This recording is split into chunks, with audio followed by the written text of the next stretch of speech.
Let's talk about the world we're living in right now. It's facing not just one crisis, but a whole series of them, and they're all starting to collide. We're looking at what you might call a perfect storm, one that's being fueled by a return of major wars, brand new and destabilizing technologies, and an international system that's, well, kind of falling apart at the seams. So in this explainer, we're going to break down what's really going on.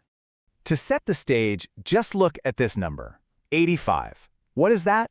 Well, it's 85 seconds to midnight on the famous Doomsday Clock. You know, the one created by atomic scientists as a symbol for how close we are to wiping ourselves out?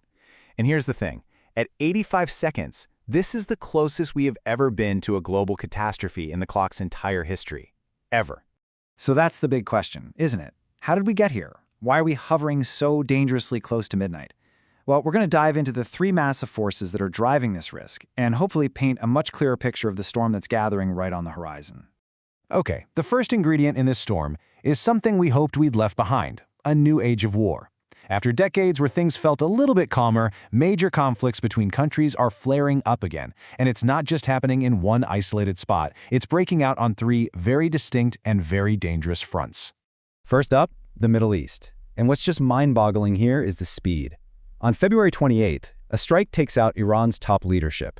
Within hours, Iran unleashes a massive barrage of attacks across the entire region. Just a couple of days later, Hezbollah jumps in, and Israel hits back hard. The key thing to see here is how in less than a week, a single action can ignite a full-blown regional war. It's like a powder keg. Now let's shift over to Europe, our second front, where we're seeing a totally different kind of threat. What our sources are telling us is that Russia, with its regular army worn down, is changing its playbook. And this isn't the move of a powerful rising nation. It's the move of a declining one. And as history has shown us time and time again, that can be way more unpredictable and dangerous. So if you can't win the old-fashioned way, what do? Well, Russia's turning to this three-part hybrid strategy. First, straight-up sabotage, physically attacking defense factories in Europe. Second, subversion, using propaganda and disinformation to mess with elections. And third, coercion, just constantly poking and prodding with military flybys and scary nuclear talk to keep everyone on edge. It's basically escalation by 1,000 cuts. And that brings us to the third front, the simmering tension between the US and China. This relationship is pretty much a textbook example of something called the Thucydides Trap. It's this idea that when a new, rising power challenges the top dog, things get really, really dangerous. And get this, a Harvard study looked at 16 of these situations in history, and in 12 of them, the result was all-out war. That's a 75% chance of conflict. It's this deep structural stress that underlies almost everything that happens between Washington and Beijing. All right, so we've got these three active conflict zones. The second major element of our perfect storm is technology. We're talking specifically about artificial intelligence, which is basically acting like a massive accelerant, pouring fuel on all these geopolitical fires and making everything way more dangerous. And this gets to the heart of the matter, doesn't it? Is all this new tech, especially AI, actually a tool that's making us safer? Or is it throwing the whole strategic balance out of whack and pushing us closer to a catastrophic mistake? The truth is, it's kind of doing both. But the dangers seem to be quickly, and I mean quickly, outweighing the benefits. Look, on the one hand, the promise of AI is pretty obvious. It can spot threats faster, give leaders better intel, and help them make smarter decisions. But, and this is a huge but, the peril is profound.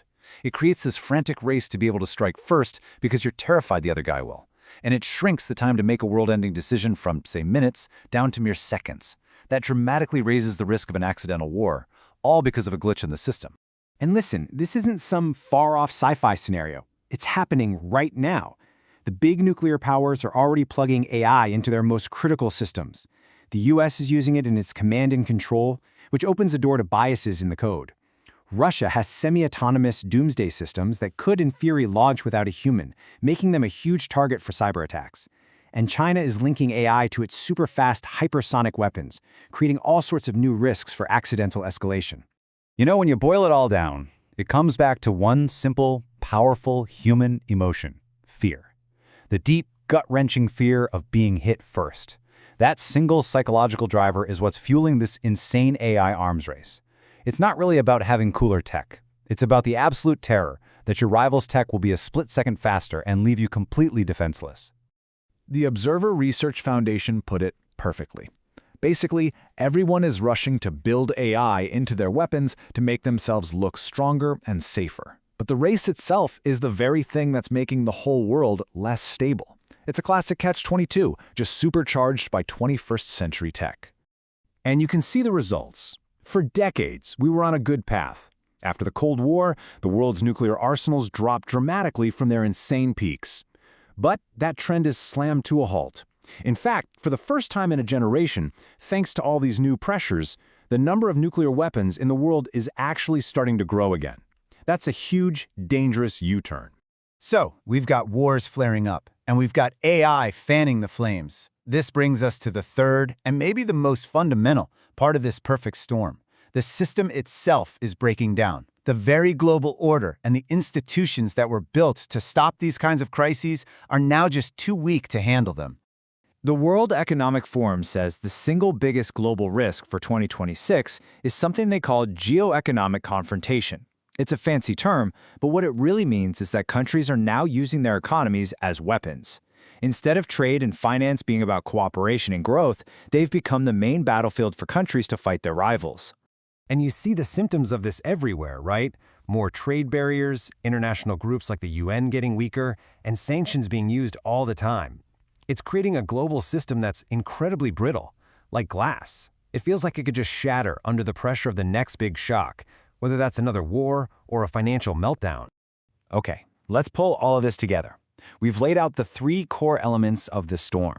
A new era of war, supercharged by dangerous tech, all happening inside a fracturing world. I know, it's a bleak picture, but it's not necessarily the end of the story. So what does it all mean?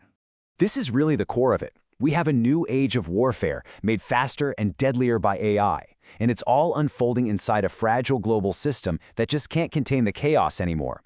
Each one of these crises is feeding the others, creating this dangerous feedback loop where the risk just keeps escalating. And that brings us right back to where we started, that doomsday clock. But here's the thing that people often miss. The scientists who created it always said the clock isn't just a warning. It's not meant to make us feel hopeless. It's designed to be a wake-up call, a call to action.